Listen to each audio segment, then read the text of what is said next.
Hey guys, subscribe for daily content. And if you're shopping for gear, make sure you check out the description for the newest items at some of the very best online retailers. There's also links for some of the items that I personally recommend. Thanks! What's going on YouTube? Metal Complex here, and today I have a very interesting knife unboxing to share with you guys. We have something from Guardian Tactical. I'm a huge Guardian Tactical fan. I love the Recon 35. I also love the Recon 40. There have been some other models, right? Some smaller and some bigger and some kind of like questionably priced stuff. But this knife right here is different, apparently. There's one thing definitely that is different, and it's actually my first experience with it. And it will give me a reason to talk about it and learn about it, which is awesome. I think Taylor has some data on this steel. You might see him down in the comments section. I don't think he has any data on Guardian Tactical, using it though. But I'll tell you what I know. We'll take a look at the knife. We'll talk about the price, right? We're not reviewing the knife today. We're just unboxing it and doing a first impressions. Thank you so much to eKnives for loaning this to me for review. Thanks to my patrons for supporting me. Make sure your notifications are turned on for the Metal Complex YouTube channel. You can use the link in the description to go to eKnives and check this out if you want to. This is a Guardian Tactical American-made, fully American-made OTF. So what do we have here? This is the Guardian Tactical Apex in Magnamax. Yes, it's serrated. This is a review sample. I don't really care if it's serrated. And personally, I'd get a plain edge, right, and do whatever you want, right? But carbon fiber inlay, two-tone. Now, my big question is how is this different functionally, if at all, from the Recon 35? My guess is it's probably not. I've handled the new Recon 35 G2s. It's a nice knife. It's one of the best American-made OTFs that you can get, for sure. First of all, the differences here are it is very grippy. There's feels like additional jimping zones, and I can't remember if that was just the case with the new G2s anyway, or if it's specific to this Apex model, right? It has a different pocket clip, holes for ventilation, right? This knife may overheat. I'm just kidding. I have no idea why that's there, but this little glass breaker thingy with like 4 different spikes. Interesting. People who know, does the 4 separate points of contact allow it to break glass easier? I actually have no idea. We have 6 what appear to be T8 screws holding the frame together, and then 2 additional screws holding in the carbon fiber. The carbon fiber looks nice. I have a feeling we're going to see lots of people complaining about the 2 screws jutting out of the carbon fiber. My suggestion is, for the entirety of the knife, whether we are looking at the frame or, especially I think the carbon fiber inlay, probably should have used black screws there. I think that would be a good idea.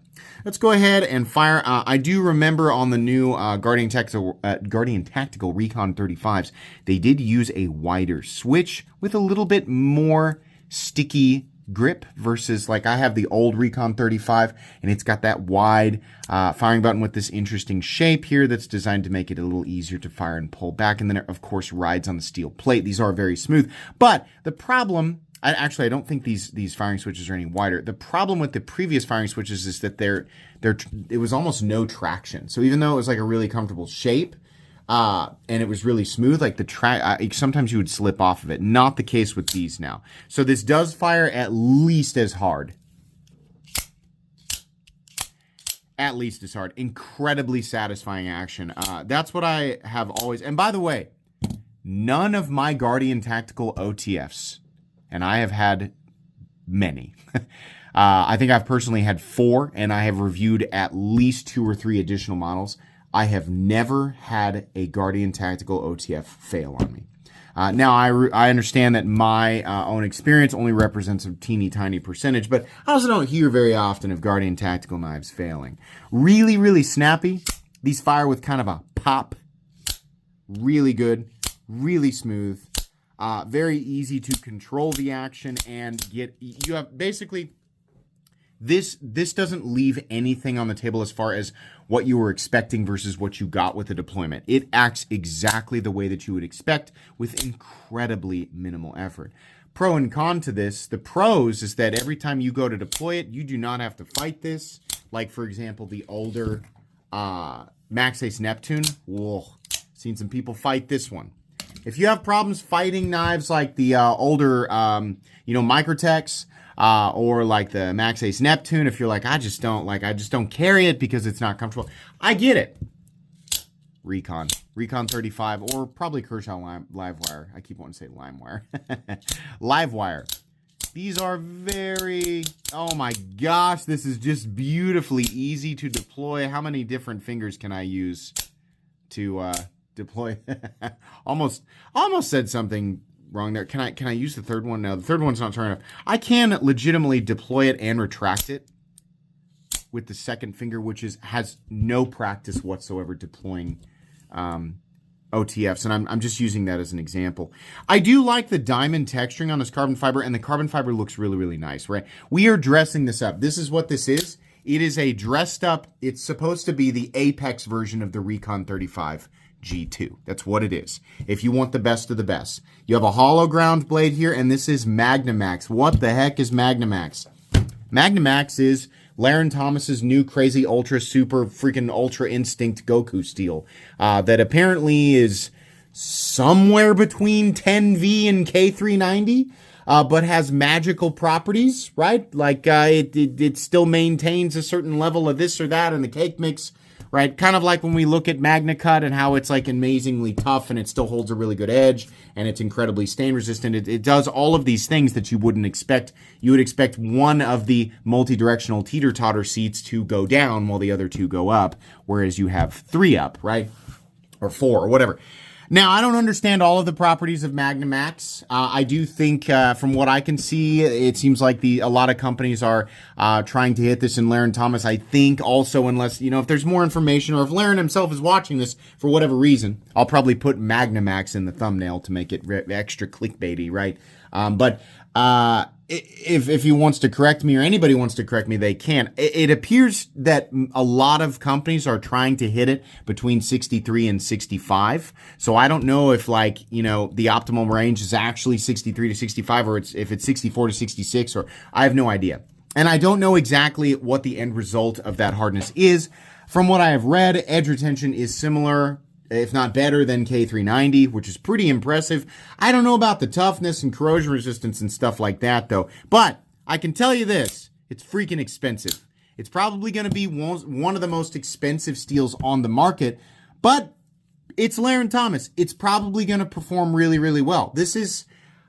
I don't know if we've ever had a steel that's hitting these levels of edge retention that was specifically made for pocket knives. We have a lot of other incredibly high-end steels. A lot of people don't know this, but a lot of these really popular ultra high-end steels, their original primary, function was not pocket knives.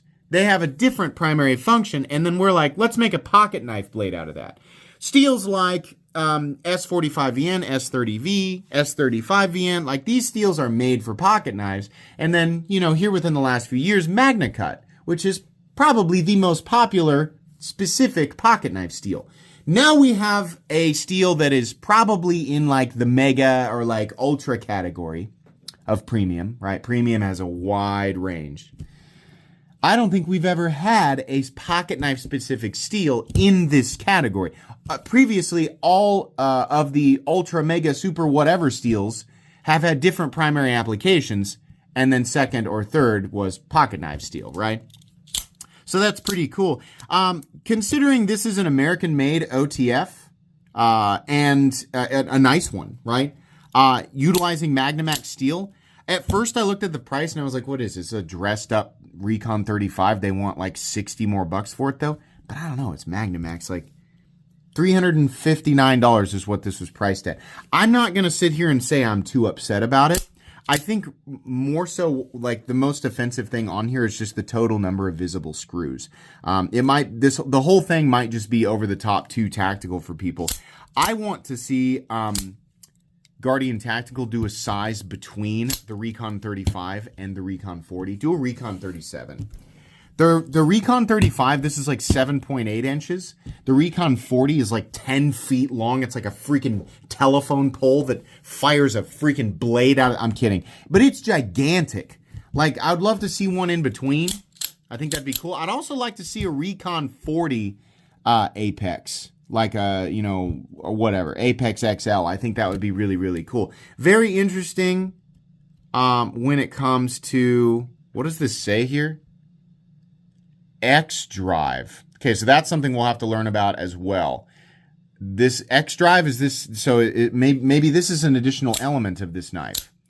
Is the X drive something that's present in this knife that is not present in the other ones? I don't know. I will. This is something that I'll learn about and then obviously include in the final review here. But this looks really cool. I've always liked Guardian Tactical. Obviously, anything that Laren Thomas does, I'm going to take interest in, because Laren Thomas not only provided us with one of the most popular pocket knife steels of all time, but he also provides some of the most invaluable information of all time. So, very cool. I think that's going to be it for me today on this little introduction. You're so far pretty good. It fires really, really snappy, consistently, right?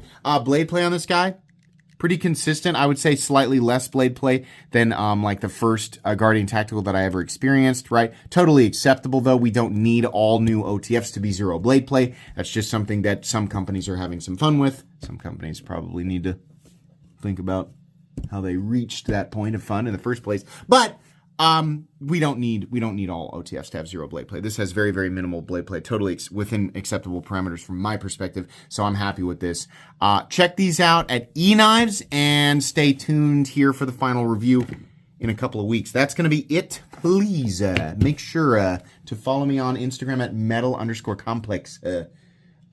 If you enjoyed this video, leave a like. If you'd like to check out my other content, I do, of course, have lots of videos of knives that are either expensive or inexpensive that I do or don't like, so check those out. And if you enjoy all my content, go ahead and click on that Metal Complex logo right there and subscribe, because there's definitely more coming. Thanks again for watching, everybody, and have a great day.